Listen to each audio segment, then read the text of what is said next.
Social media is constantly influencing our day-to-day decisions, either changing our perspectives or enforcing the views we already have. Maybe things are feeling hopeless right now, so you look for a light on YouTube to brighten your day, or maybe you've woken up happier than usual and want to enjoy some cat videos.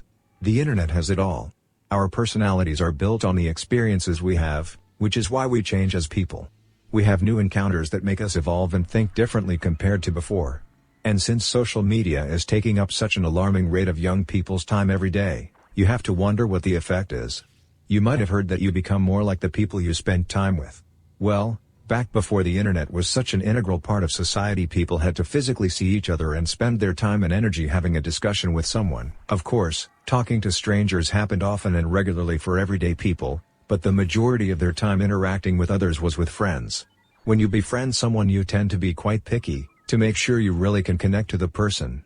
This meant that influences on our thinking and personalities were minimal, bound to our friends group. But with technology, everything has changed. Nowadays you can technically talk to anyone and everyone on the internet without leaving the comfort of your bed. You don't even have to talk, you can just listen to podcasts and YouTube videos. People can now experience all the social interaction a person 100 years ago would have in a month, all during a single day. Seeing as you have a lot of different experiences all the time on the internet, one can assume that it probably has quite a high level of effect on our behavior. Now, is this bad? Well, it doesn't have to be. The internet and social media simply enable us to have more interaction and learn more. But something to keep in mind is that every social media on the planet have its own algorithms made to keep you watching for as long as possible. What this means is that social media is going to feed you information that confirms your beliefs. Since you already agree, you'll be more likely to return for more validation. This concept is known as echo chambers. Ending up in one of these can have dire consequences for your personality and behavior. You might start believing you are the only one who is right, you might believe everyone agrees with you, and you might stop improving your thinking and perspective since you won't want to listen to other people's thoughts and ideas that differ from your own. Social media companies can influence your behavior by recommending a certain type of content, to elicit a certain type of response from you. Who is it who makes sure social media can't enforce their agendas? No one. You simply have to be aware of the influences on your mind on an individual level. Now, if you imagine the last time you were in a really bad downward spiral in life, you probably felt terrible all day. And when you wanted to escape into social media, all you saw was negativity. After consuming for some time, you realize things seem even worse than before. There are a couple of reasons this happens. First of all, you get confirmation bias. When you're already focused on everything being negative, you only see negativity. Like said before, social media confirms your beliefs since there is just so much content to match with the user. This may seem like something negative, and it is. But what's so liberating is that we can use social media for upward spirals.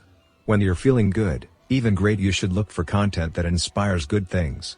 That way you can motivate yourself even further by simply watching videos on the internet. Maybe you've just found a new hobby you would like to pursue. Then you should watch a bunch of content surrounding that activity. That makes you enjoy it even more and might get more motivation.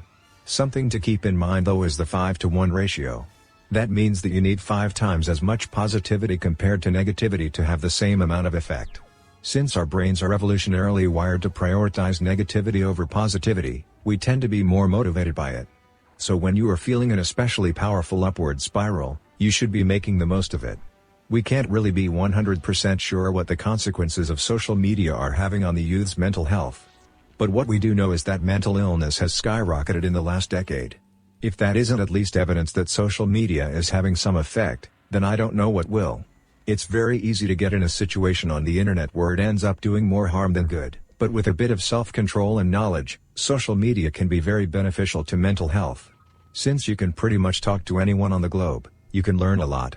I personally have been watching many people who have taught me how to improve my mental health. Since I've never really felt comfortable talking about my feelings with other people in the same room, the internet has helped me massively. Social media is ultimately a tool that you can use to either do good or bad. Just like any other tool. Labeling a tool as bad for you is very short-sighted. Sure, it's very easy to fall into the trap of addiction, but it very much depends on how you use it. It's a very powerful tool that very easily can be misused.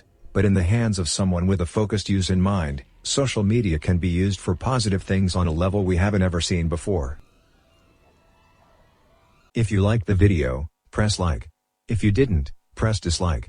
If you want more videos, subscribe.